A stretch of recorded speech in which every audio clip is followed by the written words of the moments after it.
this female spotted turtle visits each year are the same pools that she visits the prior year. And the prior year before that. And ever since she existed on this earth, she goes to these same pools. Can you imagine going to the same place each day?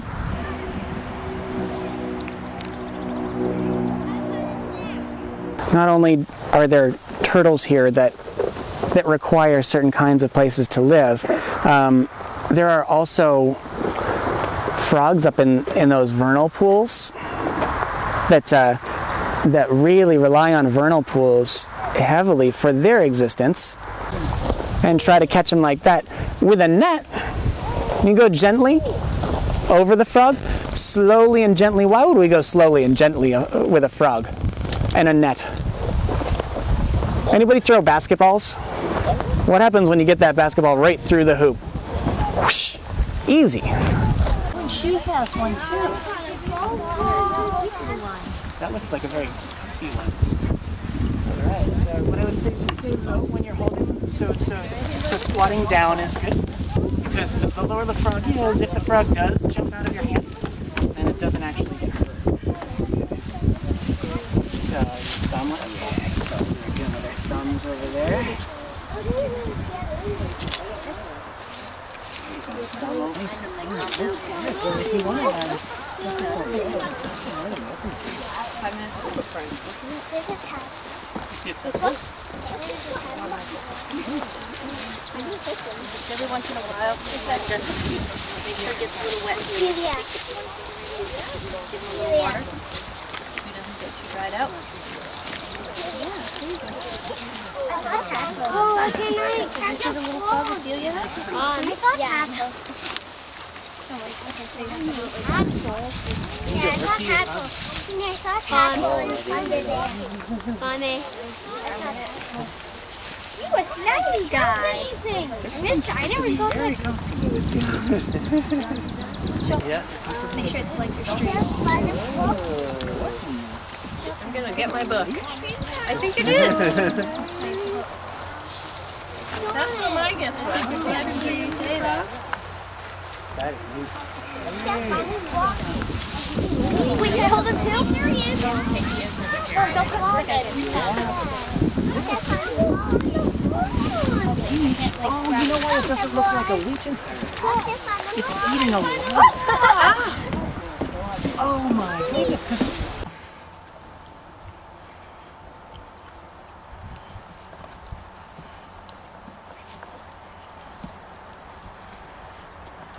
So then they're sensitive to our voices, they're sensitive to our footsteps. So if you take one foot, hold it up, step, feel it with the other foot, feel the ground shake.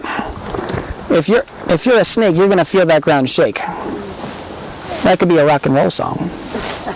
Sorry, we're gonna walk soft-footedly up to that cattail area, and I'm going to lead so that in case I see a snake, I got pretty good snake hands. So let me go first.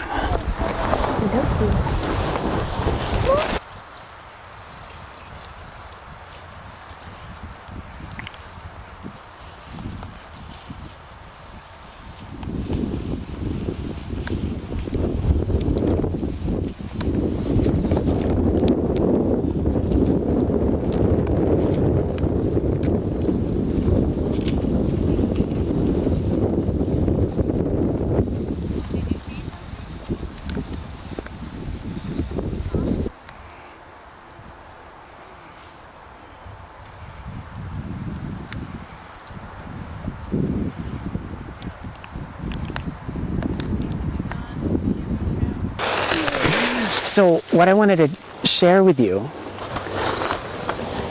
is that Nancy and I were discussing how bland a vernal pool appears when somebody comes upon it in the woods and doesn't know what they're looking for. This isn't the gorgeous view from the top of a mountain. This isn't your National Wildlife refuge that's vast and wild and wet. This takes a keen eye. This kind of place takes a keen eye to see it, to see its beauty, to recognize its value, who it's valuable for, and it takes a lot of people in a community to actually preserve these places. But this is one of those places that we were talking about earlier that the spotted turtles need and use every year, and the Blandings turtles use every year, and the spotted salamanders. Somebody recently told me a story of a person, and spotted salamanders need these pools to breed. They need these to lay eggs, and they go to the same one as they were born in to have their babies. Wow. So a friend of mine a couple days ago had a neighbor in a cul-de-sac neighborhood find a spotted salamander in their garden. And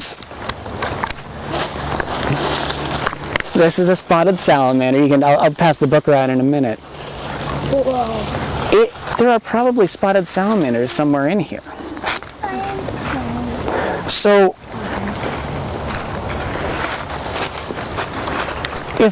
if people aren't raised, I guess like you all, looking for things like this, they're going to see this and call it a puddle and move on like it's a boring old puddle. But these places are unique for a few reasons. I'm not going to let you at the vernal pool until you know what's unique about it. You know that the wildlife is unique. But what makes it a vernal pool? Rain. Rainwater and melting snow, melting other stuff, Ice. Ice, okay. There's this very strange invertebrate who swims like a fairy, and it's called... A fish? Close. Close. A fairy shrimp. They are so special and so neat. And part of their needs, they need vernal pools that dry up. And something strange about them, they lay their eggs in the water, and then the water dries up. Then the eggs hatch into fairy shrimp, and you can imagine what they do next. They breed, and they lay their eggs, and die. And if that pool doesn't dry up entirely here, no eggs hatch. So those eggs wait until it dries up, maybe 2 years later.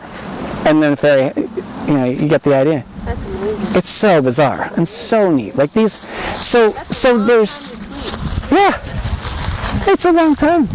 So there's no stream flowing in. So I'd love for people to see if they could find any of those little critters. Are the fairy shrimp microscopic, or is it? Nope, you could see them. They're about this long, and they swim. I think it's sort of like this, like on their back. They're very, yeah.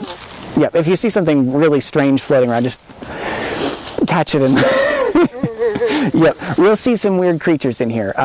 One approach that I think is good from the shore is to just kind of rust leaves that are in the pool a little bit, see if any bugs kind of come up from under the leaves, and then try to catch them with your net. So that's a good way to do it. And a number of us can help you figure out who you caught. And everybody was like, oh, get it. And Lucy screams, nobody hurt. Oh, Okay. don't get it. Oh, oh gosh.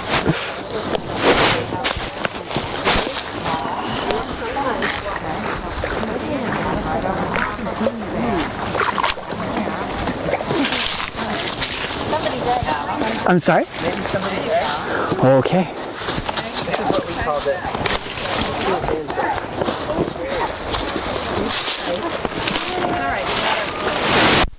Okay, let's see. So these look like These are likely to, they're either, I'd say they're probably spotted salamander eggs.